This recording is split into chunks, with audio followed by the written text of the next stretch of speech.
know which is about it. Like as we live, we are like we're living in a bandwidth of the electromagnetic spectrum. I understand. So as we breathe, as we inhale the magnetic force and we exhale out the electrical force, which makes us to be beings that operates electromagnetically.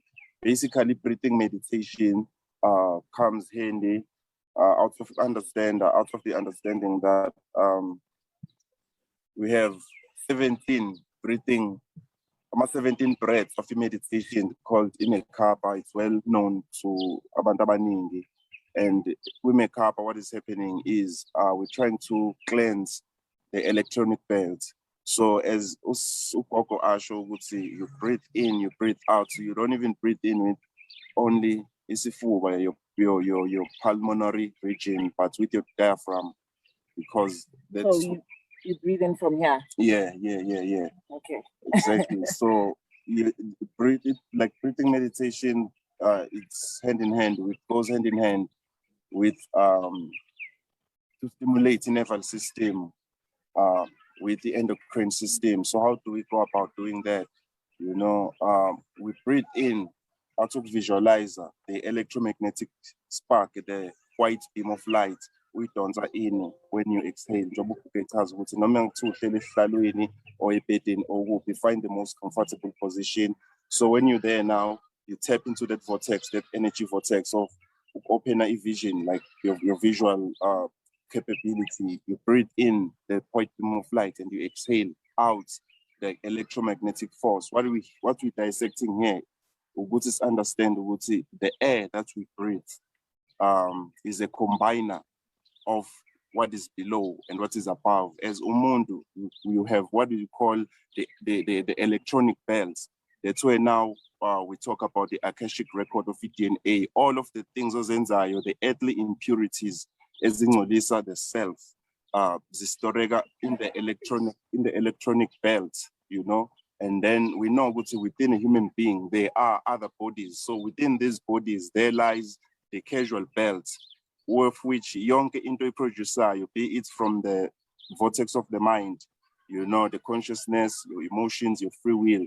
Young into that leads to inside the light gets stored into the causal body, you know. So the first breathing, we may start breathing.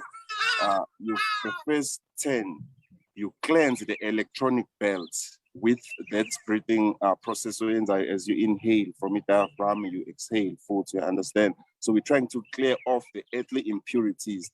And then the Tao 17 now, that's where we're trying to let the beam of light to flow through the sushumna, what we call the prana, or in Kemetic language, you call the sekem, the life force, the Ausar. Because the Ausar, we talk about, it's the spine that carries a life, you know.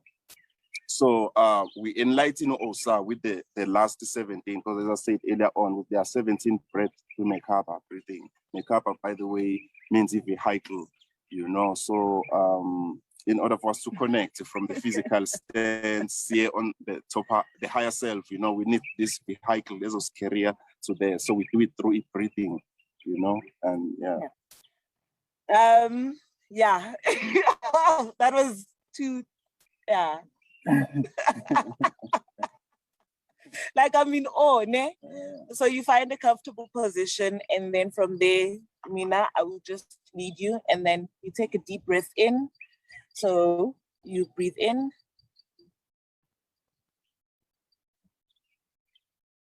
hold it, and then as you breathe out, you release all the impurities and everything that will hinder you from receiving this message today. And then you release. And then you take another deep breath in, sucking in all the energies. Brother, I said that I was explaining. And then you release all the impurities. And then you take one last breath in.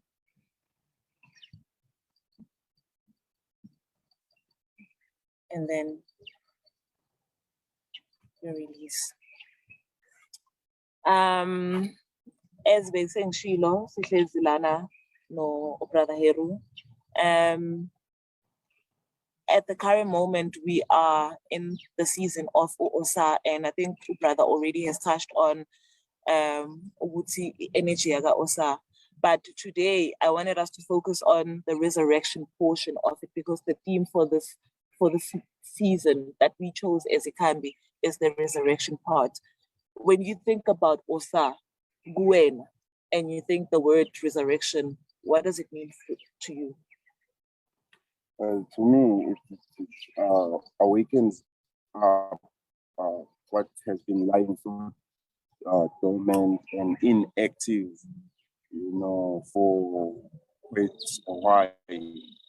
Now, when we talk about Ausar, as we remember the allegory, as it points out that there was an incident whereby Ausar's brother Set, hopefully everybody knows about the story of Set dissecting Ausar into 14 segments, but that was the second attempt of Set trying to maim, or rather to destruct Ausar. The first attempt was when Set built a coffin, and then he tricked, he find his way to swindle his brother, Ausar would say he must get inside the coffin.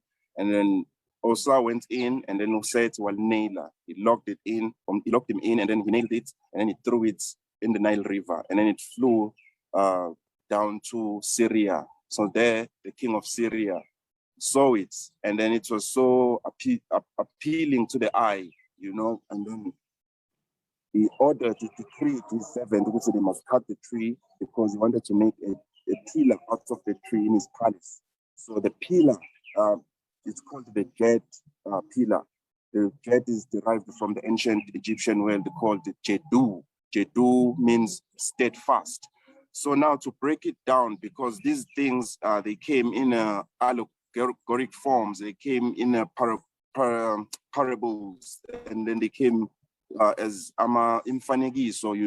So let us try to unpack the message, the gist of it, the core essence of Ubuntu. What are these allegories contain? So the Jet pillar is the spine of a human being. The reason why all the time when I heard about Ausar, I'm thinking of what has been laying dormant and so inactive by earthly impurities.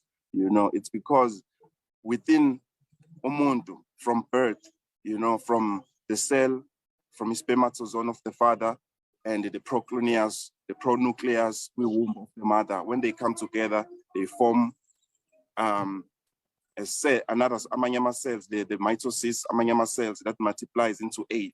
So these 8 cells, they lay we core of a base, and then now that's where now energy comes from, like the electromagnetic energy of a human being emerges from, So from the spine, there lies the life essence, the life force, the sekhem, or what we call the sekhet aru. So sekhet aru is this life force that sustains each and every aspect within the wide spectrum of the universe. So now, by activating this life force coming from these 8 cells, that's how now you activate the essence of Ausar.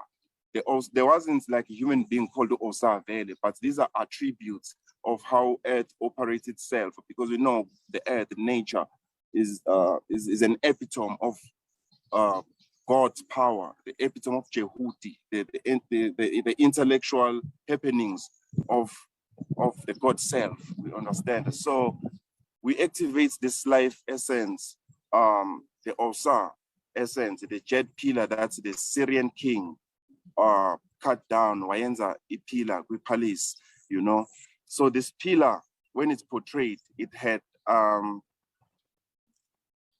4 spheres above. These 4 spheres represent the realms of which a human being is made up of, As a human being, you are of flesh, the physical body. That's the first layer, Ulama 4 spheres on top of the Jet pillar. So the first one represents like EVTA, so physical ganjo, the 3D limited world, you understand? And then within a human being, you know, there lies an astral realm, you know, of which must transcend. We transcend the flesh and we pass through the astral realm, you know. So the second one represents the astral realm, and the third one represents the casual realm, the duet, where now Ausar orders judgments of each and every soul that has incarnated the earth. And then the last one called the Nerbeja. So all of these fears, they are enshrined within each and every one, but they all lie inactive and dormant through accumulation of earthly impurities, you know. So to open Ausar is to understand that the God energy, the divine energy lies within, deeply within the human being. I'm talking about the vortex of the unconscious mind, you know, what we're not aware of as we are more inclined to the physical existence of illiquidity, you know. So by not tapping or not being inclined towards opening those channels within us that opens us to the God self, we maim Ausar into 14 pieces. So the 14 pieces represent the state of ignorance, the spiritual oblivion, you know, and it's represented by the 14 sides of the waning moon, whereas the waxing moon represents the reconstruction now of Ausar by Nkosikazi, his consorts, Isis or Set rather. That's very powerful, actually. Now I'm actually thinking about it. The resurrection part actually comes through via his wife in some way. And the fact that when you say, if you're not recognizing the Ausar within you, you are in a state of ignorance. True that. And it strips us away from who we really are, the God self. You know, so Ausar is that divine energy that flows within our 33 foramens, within our 33 vertebrae as human beings, you know. So as we meditate, since we're still opening the Ausar because it's the air that passes through the hollow foramens of the spinal cord, passing through these 7 psycho-spiritual vortexes known as chakras, you know. So it's just one thing being portrayed differently by different cultures, you know. So I'm actually just thinking about it, that we often associate the whole chakra healing with the East. And even within us, Ekaya, injalo. Yeah, true that. And for me, I just wanted I wanted us to go back in terms of, you said we needed to find the Ausar within us. How would you then say, how do we find Ausar within us? Yeah, well, we know that everything at the core level, at a certain degree of consciousness, because